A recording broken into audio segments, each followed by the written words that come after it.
So just to preface this, remember, play who you want. I'm not telling you who to play and who to not play. I'm just here to provide information on whether a character is good or a character is bad and help you inform about your decisions and potentially your future decisions for this character. And yeah,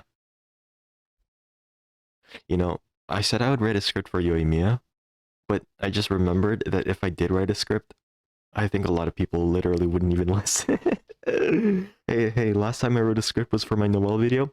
No one actually understood what the video was saying. So yeah, oh my. But yeah, the the thing about Yoimiya is that she is an okay character.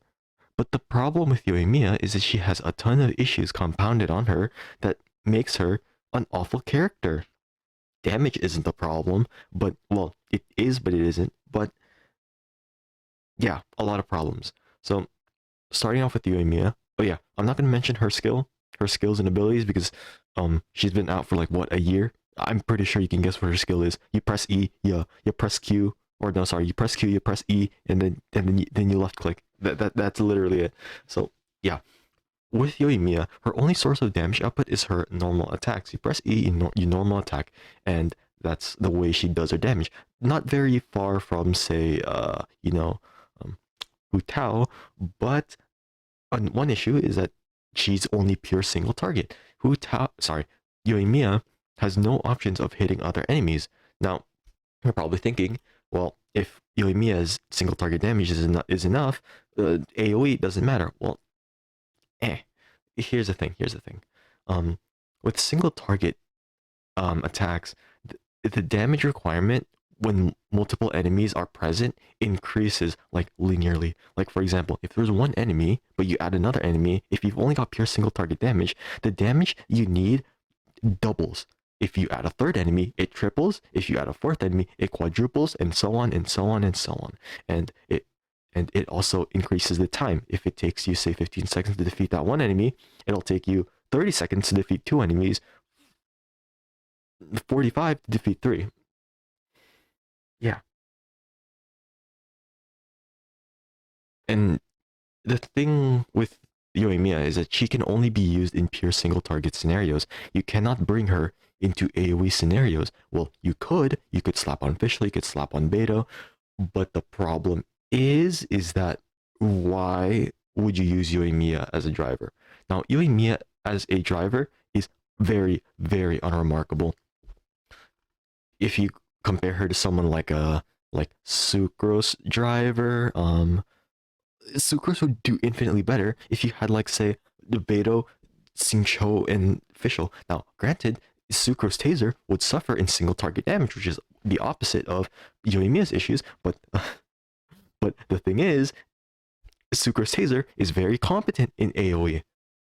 Yoimiya is pretty much not competitive for single target hyper carries compared to, say, Wu Tao and I don't know, the chef.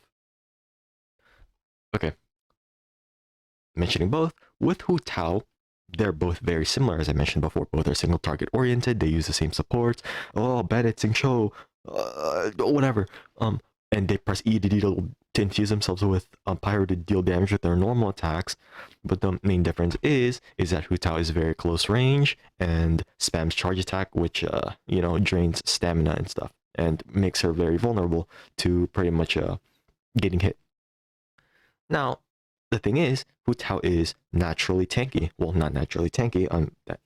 She's tanky because you usually build HP on Hu Tao. That HP allows her to have more resistance to being pretty much being killed and whatever. And also, she does have forms of sustain with her elemental burst.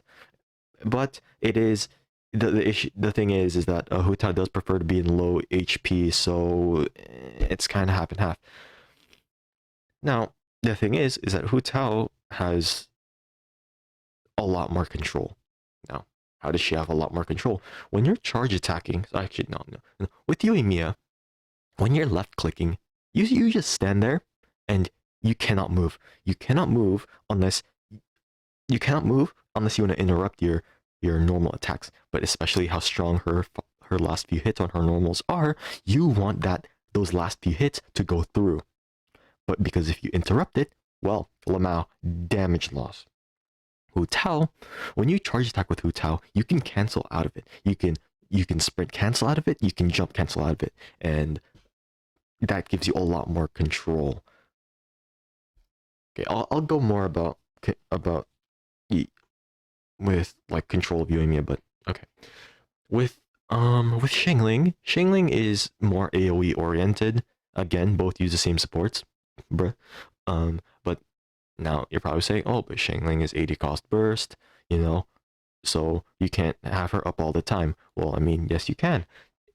Emblem of Separate Fate, you stack a lot of energy recharge. Bennett can help battery with Shangling. Yeah, strongest character in the game.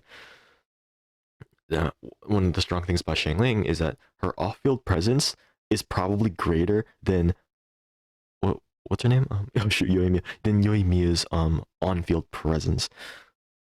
With Shangling, you can have a lot of like pyro damage because Bennett, you know, she can snapshot Bennett's buff, which is really, really massive. Now, snapshotting buffs is both a double-edged sword. You can keep buffs. You can retain buffs when you press like her ult, but you can't gain buffs. So yeah, and, oh god, don't make me explain why snapshotting is both good and bad. Okay. But most people are going to say it's good, but no, a lot of time it can be bad too, so it's a double-edged sword. But probably the most important part is Shangling has no ICD. Having no ICD allows you to utilize overvape, yada yada yada. I think you already know what that is. You vaporize, you electro, you overload, and yeah, just having no ICD just allows so much pyro application that other characters can just kind of just utilize it. You know, Xingqiu, Yelan, whatever. So the biggest problem, wait, is it the biggest? No, actually no, it's probably like the second biggest problem with Yoimiya is skill expression.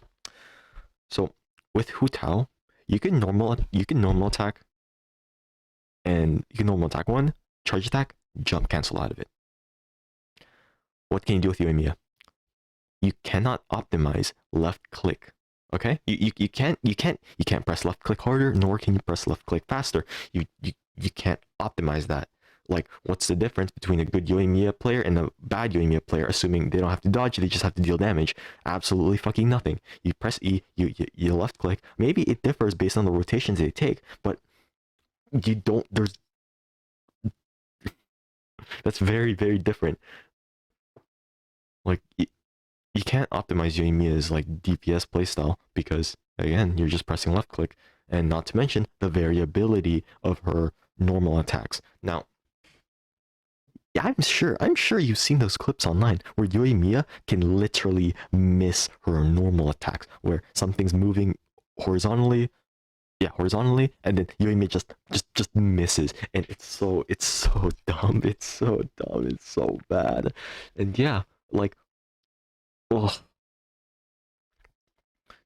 the dumbest thing I find about that is that Yoimiya has range, but she doesn't have enough range to be a ranged character, but she has to be close enough for your attacks to actually hit. If you're too far, you'll miss, or she won't lock on, or if you're too close, you're at risk of literally dying. But Yoimiya doesn't even have resistance interruption. So, Lamau.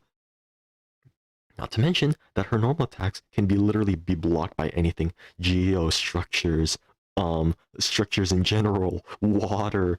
Okay, so I think you should see a clip where I'm normal attacking with Yoimiya, and then like the icicle cage blocks her freaking normal attacks. Like, okay, just watch it right here. By the way.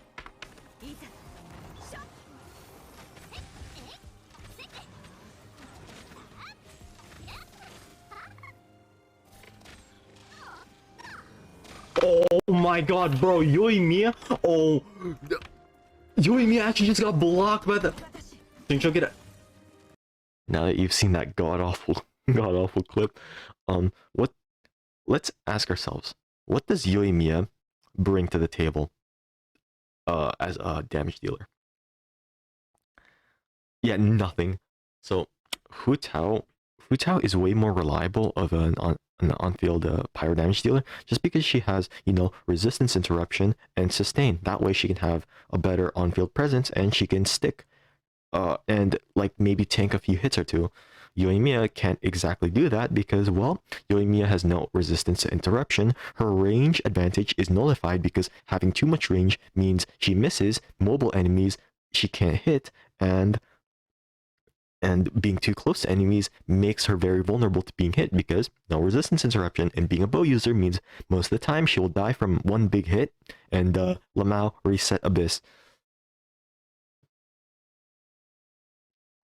Even you can't even like say that like Hu Tao, sorry, Yoimiya has like good damage because Hu Tao can just constantly vape like, I don't know, like 80 Ks, like 80, 100 Ks. Like I've seen 70k vapes occasionally from Yoimiya, but it's like 70k, like 15, 20, 20, 30k, and it's like, but then, but that's with like, what's it called? Thundering Pulse. But if you have like a Homa, a Hu Tao with Staff of Homa, you can constantly vape like, I don't know, like 70k per like, per few seconds per charge attack, and that's like, yeah, that's way fucking better than Yoimiya. Wait, did I mention Huta's charge attack doesn't have ICD? So if you constantly apply Hydro, you can just keep charge attacking, and then you'll always vape. Yeah, Huta's just way better as on field, and Shangling. Oh yeah, she's way freaking better off field. Why? Oh yeah, Burst doesn't have ICD. Constantly applies Pyro. It generates energy for the team. Uh, now, Now, I don't know if this is fair or not, but I'm going to compare Yoimiya to Yelan. Why am I comparing her to Yelan? Both have, funny enough, kind of identical playstyles, but not really. Yelan is kind of more like Xingqiu, but if you use them as a damage dealer, they're both kind of similar.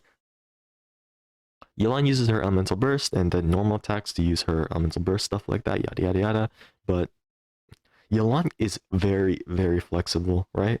Yelan can be used as an on-field or off-field damage dealer. She can boost her coordinated attack by staying on-field, or boost the damage of any other character that's taken the field. And like that's good. The ramping damage bonus, and it allows you to just do whatever you want. Not to mention Yelan's elemental skill. Well, it generates energy for the entire team.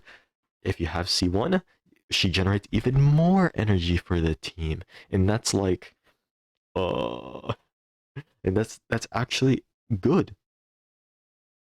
Um, do I have to mention that? Oh my god. But yeah, Yolan is kind of like, Yolan can be played selfish, yet she can be played as a team player. Yoimiya, you can only play as a selfish character, but even then, playing her as a selfish character doesn't give her as many benefits, because if you want to play as a selfish hyper carry, you can just play Hu Tao, which Hu Tao would be way better. And yeah, to end things off, Yoimiya has so many issues. You know, her focus is single target, but she's outpaced in single target damage by Hu Tao. She can't do AoE because she has no capacity for it, and Shangling is, well, the best pyro damage AoE in the entire game. As a driver, she kind of just provides nothing. Yelan provides energy. Hu Tao provides pretty much like, Hu Tao is like way more consistent less uh and less likely to just die off random stuff. And yeah, let me see. Is there any more? Oh yeah, and the final thing is that she's a hyper carry, except she's a lot like Hu Tao. And why is that? Well, the things is that teams are built around Yoimiya. And what does that mean? Well, you have to use, like, you have to use Fischl, you have to use characters like Beidou, you have to use Xingqiu, and you have to use these really strong characters to fill Yoimiya's weakness, when instead you can put it on another team who could probably do Yoimiya's role better, Hu Tao, Shangling, yeah. It's like, well, Why are you using these staple characters like Xingqiu on like Yoimiya when you can use it on Hu Tao? And yeah, that's gonna be for me. You know, oh, I should have prefaced this, but well, remember, fun is fun, and I can't tell you what not to play. But Yoimiya fucking sucks. Oh my god, she's objectively bad. If you find Yoimiya fun, hey, you do you. But and I'm not telling you not to play her, but oh dear god, is she bad.